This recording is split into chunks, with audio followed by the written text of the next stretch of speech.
Welcome everyone, I'm Dale, and this is Cinema Historia.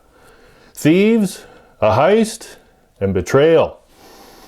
That's right, welcome to the jungle, film noir fans. This week we're going back to 1950 for a film noir film called The Asphalt Jungle, starring Sterling Hayden, Lewis Calhern, and introducing Marilyn Monroe.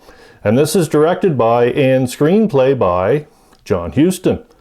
So, where does our story begin this week? Well, it begins when a criminal mastermind, Erwin Reidenschneider, known as Doc, played by Sam Jaffe, is released from a prison after 7 years. He visits a bookie named Cobby in a Midwestern River City.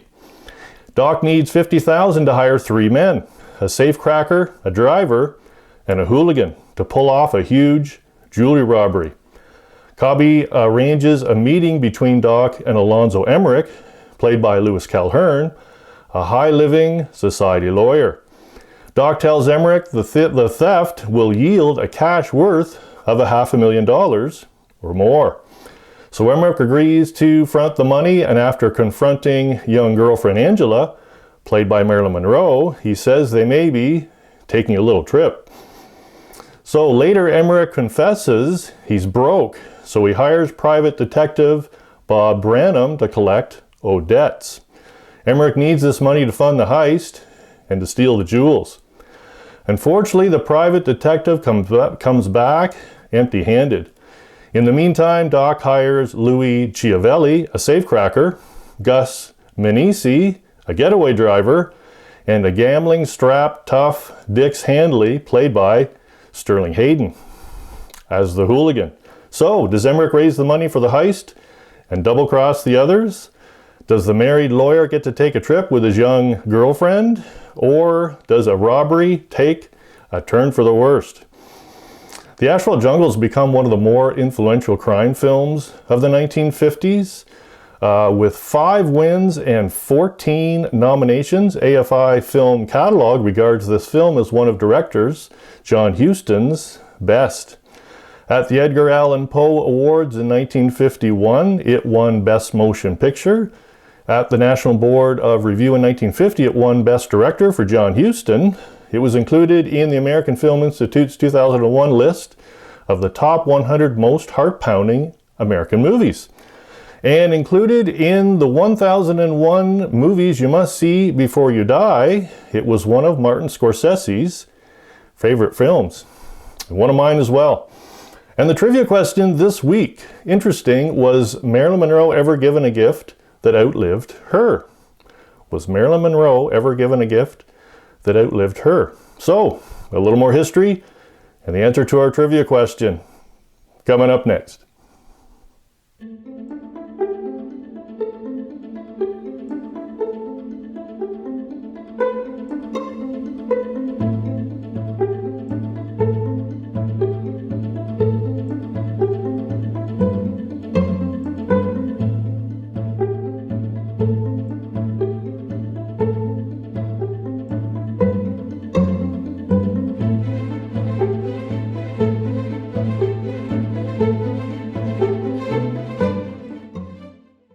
So this week, I thought we would do some Marilyn Monroe history up to the point of this movie, which was 1950. So, born Norma Jean Mortensen on June 1st, 1926, she was raised in Los Angeles. She spent most of her childhood in a total of 12 foster homes and an orphanage. As a solution for living in an orphanage, she married her neighbor's 21-year-old son, factory worker, James Doherty, on June 19th, 1942, just after her 16th birthday. She dropped out of high school and became a housewife, although later she stated she was dying of boredom. In April 1944, her husband was shipped out to the Pacific for the next 2 years, so she moved in with her in-laws. She began a job at the Radio Plane Company, a munitions factory in Van Nuys. In late 1944, she met photographer David Conover, sent there by the U.S. Army Air Forces to shoot morale-boosting photographs of female workers. She quit working at the factory in January 1945 and began modeling for Conover and his friends. She quickly became one of the hardest working models, and by early 1946 had appeared on 33 magazine covers. After a screen test at 20th Century Fox, she was given a 6-month contract by head executive Darryl F. Zanuck. Her contract started in August 1946 and selected the stage name Marilyn Monroe. It reminded her of the Broadway star Marilyn Miller, and the surname was Monroe's mother's maiden name. In September 1946, she divorced her husband, who opposed her career. Can you figure? She was given bit parts in films, but when her contract ended and not renewed, she returned to modeling. She even did a commercial for Pabst beer. Next, she met Johnny Hyde, the vice president of the William Morris Agency. Through Hyde, Monroe landed small roles in several films, including All About Eve in 1950 and the film noir The Asphalt Jungle the same year. And I have the movie All About Eve, if you'd like a review on that one. It stars Bette Davis and Ann Baxter. The director John Huston had Lola Albright in mind for the role of Angela. An employee of MGM's talent department suggested to try out Monroe, and after, Huston immediately recognized her as perfect for the role after her sensual audition. Huston tested 8 other starlets though, but Monroe stayed in the running because of MGM talent director Lucille Ryman Carroll. Lucille Ryman Carroll owned a horse ranch where John Huston kept his stallions, and with an unpaid $18,000 debt to the ranch, was told his stallions would be sold to collect money due if he didn't give Monroe another screen test. And Huston later stated that Monroe was one of the few actresses who could make an entrance by leaving the room. And I tend to agree with that one. Despite her screen time of only a few minutes in this film, she moved effectively from movie model to serious actress.